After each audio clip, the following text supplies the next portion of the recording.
مکاشفہ کی تشریح۔ مکاشفہ کی کتاب کی تشریح کرنے کے لیے ہمیں اس بات پر غور کرنا چاہیے کہ خدا کی نجات کے منصوبے کا پہلی صدی اور کلیسیا کی تاریخ میں پیش آنے والے واقعات اور پیشن گوئیوں سے کیا تعلق ہے۔ میں نوید ملک ہوں اور اس اصول کی وضاحت آج آپ کے سامنے کرنے کو ہوں۔ اب ہمیں یہاں کچھ حقائق کے لحاظ سے سوچنے کی ضرورت ہے اور میں آپ کے سامنے ان کو بیان کرتا ہوں۔ نمبر 1، بائبل کے زیادہ تر طلباء جو اس بات پر یقین رکھتے ہیں کہ بائبل خدا کا الہامی کلام ہے، تسلیم کرتے ہیں کہ مکاشفہ کے پہلے 3 ابواب کی جڑیں پہلی صدی میں ہیں۔ اس پر مکمل اتفاق رائے ہے۔ یہ 7 کلیسیائیں تھیں جو پہلی صدی میں ایشیا میں موجود تھی۔ نمبر 2، یوحنا پتمس کے جزیرے میں تھا، شاید اس لیے کہ رومی بادشاہ ڈایوکلیشن مسیحوں پر ظلم کر رہا تھا۔ یہ پہلی صدی کے آخر کی بات ہے۔ یہ ایک حقیقت ہے۔ اس کی جڑیں مکاشفہ کی کتاب کی پہلی صدی میں حقیقت میں موجود ہیں۔ نمبر 3، یسوع مسیح کی طرف سے یوحنا کو دیے گئے خطوط ایشیائے کوچک کی 7 کلیسیاؤں کے رہنماؤں کے لیے تھے۔ دوسری طرف یوحنا کے ذہنی مقام میں ایک اہم تبدیلی آتی ہے۔ اب جب یہ کہتا ہوں تو جسمانی طور پر وہ پتمس کے جزیرے میں تھا۔ اس کی ذہنی کیفیت تبدیل ہو گئی، جیسا کہ وہ رویا میں بیان کرتا ہے۔ اسی طرح اس کو رویا ملی۔ کیا آپ جانتے ہیں کہ پطرس کے ساتھ بھی ایسا ہی ہوا جب وہ بالا خانہ میں تھا اور آسمان سے ایک چادر نیچے اترتی ہوئی آئی؟ اس کی جگہ، سمت، سوچ تبدیل ہو گئی۔ وہ چھت پر ہی تھا، لیکن یہ یوحنا کے بارے میں سچ نہیں ہے۔ اس کی پہلی رویا سے ہی اس کے ذہنی مقام میں ایک اہم تبدیلی آئی جب اسے یہ خطوط لکھنے کی ہدایت کی گئی تھی اور وہ ان خطوط کو لکھ رہا تھا۔ اور اس کی دوسری رویا میں فرق باب 4 سے شروع ہوتا ہے۔ لہذا بنیادی طور پر تبدیلی زمین سے آسمان پر اٹھایا جانا ہے۔ یہاں اور میں تجھے وہ باتیں دکھاؤں گا جو اس کے بعد ہونے والی ہیں۔ یہ اس کے بعد ہوگا جو تو نے ان 7 کلیسیاؤں کے لحاظ سے درج کیا ہے۔ اب میرے خیال میں یہ بڑی اہم بات ہے کہ ہم ان طریقوں پر نظر ڈالیں جن سے مختلف لوگوں نے مکاشفہ کی تشریح کی ہے۔ اور جب ہم ان 4 طریقوں پر نظر ڈالتے ہیں تو ہمیں یہ سمجھنا ہوگا کہ یہاں بنیادی طور پر وہی لوگ ہیں جو بائبل پر یقین رکھتے ہیں، بالکل ہماری طرح، اور پھر بھی وہ مکاشفہ کی تشریح کرنے کے طریقے میں فرق رکھتے ہیں۔ اور یہ 4 اہم آرائیں ہیں۔ اور آپ دیکھیں گے کہ خیالات کے اندر بھی خیالات موجود ہیں جو ظاہر کرتا ہے کہ تشریح میں بہت فرق ہے۔ تو میں آپ کو پہلے ان کے بارے میں بتاتا چلوں۔ سب سے پہلے پری ٹرسٹ نظریہ ہے، جو فعل کی ایک ایسی اصطلاح ہے جو تب استعمال ہوتی ہے جب ایک کام مکمل ہو چکا ہو۔ یہ ایک گرامر کی اصطلاح ہے جسے ہم انگریزی زبان میں استعمال کرتے ہیں، اور ہم گرامر کی پری ٹرسٹ فارم کے بارے میں بات کرتے ہیں۔ اور جب اس فعل کو اس طرح استعمال کیا جاتا ہے تو یہ دراصل ایسی چیز مراد ہے جو مکمل ہو گئی ہو، جو کام ہو چکا ہو۔ اب اس سے آپ کو یہ سمجھنے میں مدد ملے گی کہ وہ اسے پری ٹرسٹ نقطۂ نظر کیوں کہتے ہیں۔ میں اس کی وضاحت کرتا چلوں۔ نتیجتاً یہ نظریہ مکاشفہ کو ان حالات کا خاکہ سمجھتا ہے جو پہلی صدی عیسوی میں رومی سلطنت میں موجود تھے۔ بنیادی طور پر دیومتیان کے دور میں، دوسرے لفظوں میں مکاشفہ کی کتاب یہ بیان کر رہی ہے کہ پہلی صدی کے آخر میں کیا ہوا، کیا ہو رہا ہے اور آئندہ کیا ہوگا۔ یوحنا نے جو کچھ بھی بیان کیا وہ اس وقت موجود طاقتوں اور بدعنوانیوں کی عکاسی کرتا ہے۔ اب ایک مسئلہ ہے، ایک بڑا مسئلہ، اور وہ یہ ہے کہ یہ نقطۂ نظر مستقبل کے واقعات کو نظر انداز کرتا ہے جو پہلے سے پورے نہیں ہوئے۔ اب میں آپ کو ایک اور نقطۂ نظر کی طرف لے جاتا ہوں۔ یہ تاریخی نقطۂ نظر ہے۔ جو لوگ اس نظریے پر قائم ہیں وہ مکاشفہ کی کتاب کی تشریح باب 4 سے شروع کرتے ہیں، کیونکہ یہ ایک بہت ہی اہم نقطہ ہے۔ آپ جانتے ہیں کہ زیادہ تر باب 4 سے متفق ہے۔ یہ تاریخ ہے، یہ ہو چکا ہے۔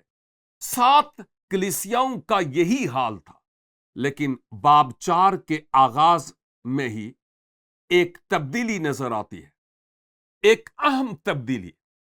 اب تیسرا نقطۂ نظر، جسے میں سادہ زبان میں مستقبل کا نظریہ کہوں گا، اور جو لوگ اس نظریے پر قائم ہیں وہ عام طور پر اس بات پر یقین رکھتے ہیں کہ باب 4 سے یوحنا پر ظاہر ہونے والی تمام رویائیں باب 4 سے ہر کوئی متفق ہے۔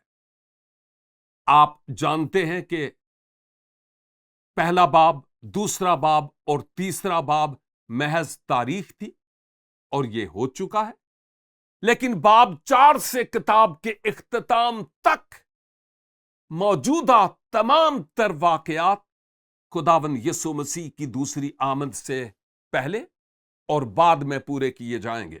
یہ مستقبل کے بارے میں خیال رکھنے والے لوگوں کا نظریہ ہے۔ دوسرے لفظوں میں جب آواز آتی ہے یوحنا یہاں اوپر آ جا، میں تجھے وہ باتیں دکھاؤں گا جن کا ان باتوں کے بعد ہونا ضرور ہے، اس نظریے کو ماننے والے لوگوں کا خیال ہے کہ مکاشفہ میں جو باتیں نظر آتی ہیں ان کو مستقبل میں ہونا ممکن ہے۔ اس خدا نے تاریخ کو ہمارے نقطۂ نظر سے تاریخ کے اختتام تک تیزی سے آگے بڑھایا۔ جیسا کہ ہم جانتے ہیں خداوند یسوع کی آمد سے ٹھیک پہلے، دوسرے لفظوں میں باب 4 سے وہ یسوع مسیح کی دوسری آمد کے بہت قریب پہنچ رہا ہے، اور وہاں ہونے والی ہر چیز کا تعلق بس کچھ وقت میں مسیح کی واپسی سے پہلے ہونے والے واقعات سے ہے۔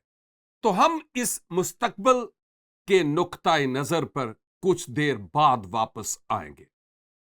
جو چوتھا نقطۂ نظر ہے اس کو مکاشفہ کی تشریح کا آئیڈیالسٹ نقطۂ نظر یا فلسفہ تصوریت یا نظریاتی نقطۂ نظر کہا جاتا ہے، جسے روحانی نقطۂ نظر بھی کہا جاتا ہے۔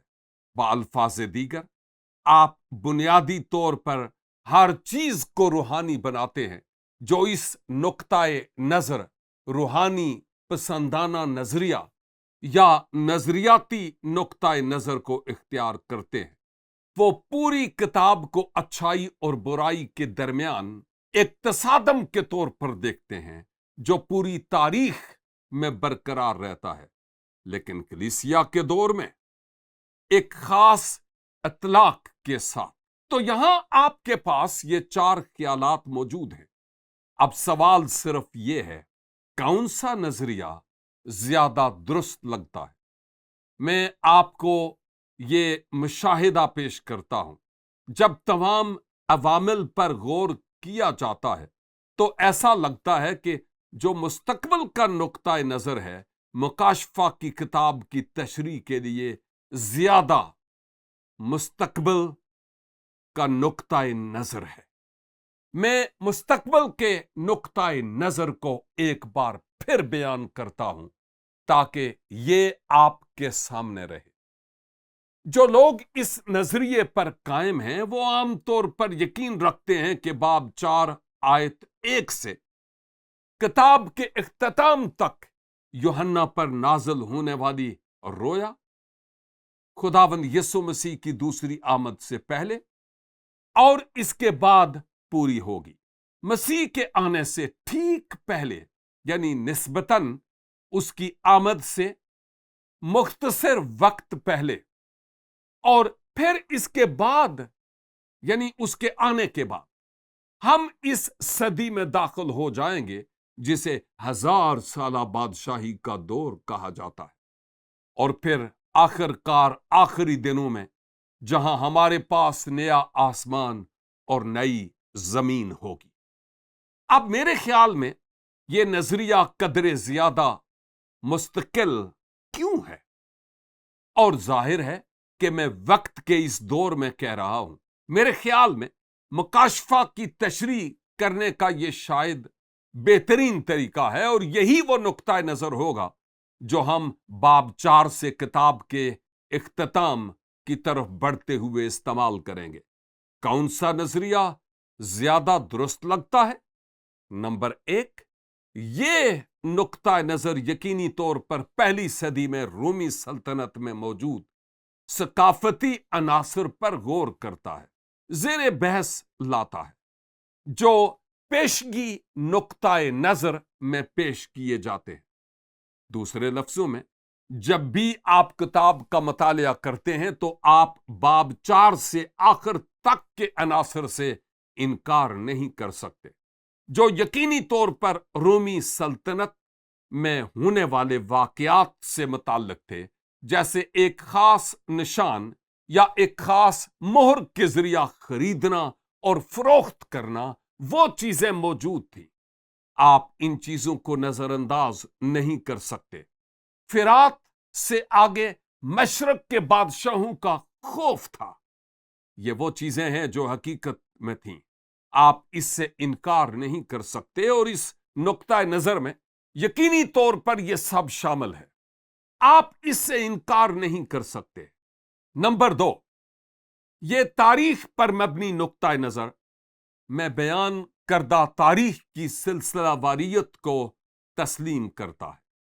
دوسرے لفظوں میں، جب آپ 4 باب اور اس کے بعد کے ابواب دیکھتے ہیں تو وہاں ایک تاریخی نقطۂ نظر موجود ہے، واقعات کا سلسلہ جاری ہے، لہذا آپ تاریخ کو نظر انداز نہیں کر سکتے۔ صرف ایک بات، اور وہ یہ ہے کہ اس نقطۂ نظر میں آپ تاریخ کو وقت کے ایک خاص حصے تک محدود رکھتے ہیں۔ نقطۂ تاریخ وہاں موجود ہے، مکاشفہ کی کتاب میں اس کی کوئی تفصیل نہیں ہے، لیکن یہ مسیح کے واپس آنے سے پہلے مستقبل میں کہیں ہوگا۔ اور پھر نمبر 3، اس کے علاوہ مستقبل کا جو نقطۂ نظر ہے یقینی طور پر نظریاتی نقطۂ نظر ہے، جس کے ذریعہ بیان کردہ بہت سے روحانی اسباق پر زور دیا جاتا ہے۔ میں پہلے ہی یہ کہہ چکا ہوں کہ اس بات کی نشاندہی کر چکا ہوں، جی ہاں، اچھائی اور برائی کے درمیان ٹکراؤ ہے، تصادم ہے، اور ہمیں برداشت کرنا ہے، اور ہم نیکی کے ساتھ برائی پر قابو پانا ہے۔ اور اس لیے آپ کے پاس یہاں ایک اصول ہے، اور یہ ان چیزوں میں سے ایک ہے جو اس پورے مطالعہ سے متعلق ہے، جو ہم تقریباً 5 سال سے کر رہے ہیں، اور وہ یہ ہے کہ بائبل کو پڑھنا اور ان اصولوں کی تلاش کرنا جو ثقافت سے بالا تر ہیں، جن کا اطلاق تاریخ میں کسی بھی لمحے، کسی بھی وقت اور کسی بھی جگہ پر کیا جا سکتا ہے۔ اور اس طرح ہم مکاشفہ کی کتاب کے اس مطالعے سے ابھرنے والے اصولوں اور روحانی اسباق پر غور کریں گے۔ لہٰذا بنیادی طور پر میں یہ کہہ رہا ہوں کہ یہ خاص نقطۂ نظر زیادہ مستقل ہے، زیادہ جامع ہے، اور اس سے ہمیں مکاشفہ کی کتاب کو صحیح معنی میں سمجھنے میں مدد ملتی ہے، جس میں پہلی صدی میں پیش آنے والی چیزوں کو مد نظر رکھا جاتا ہے، یعنی پیشگی نقطۂ نظر، تاریخ کی سلسلہ واریت، اور یہاں تک کہ روحانی نقطۂ نظر کا آئیڈیلزم بھی۔ لہذا اگرچہ مکاشفہ کی کتاب کی تشریح کے لیے ہمارے پاس صحیح نقطۂ نظر موجود ہے، مستقبل کا نقطۂ نظر جو میرے خیال میں سب سے زیادہ معتبر ہے، مجھے ذاتی طور پر یقین ہے کہ باب 4 کے بعد جو کچھ ہوا، جو یوحنا نے دیکھا، وہ مستقبل میں تھا، کیونکہ یہ لکھا ہے جن کا ان باتوں کے بعد ہونا ضرور ہے، اور یہ چیزیں ابھی تک نہیں ہوئی ہیں، اور ہم ابھی بھی ان چیزوں کے ہونے کی انتظار میں ہیں۔ ان میں سے زیادہ تر چیزیں ایسا نہیں ہے کہ کچھ چیزیں ایسی نہیں ہیں جو آپس میں مربوط ہیں، لیکن مخصوص واقعات میں تو یہ ایک بہت ہی اہم اصول ہے۔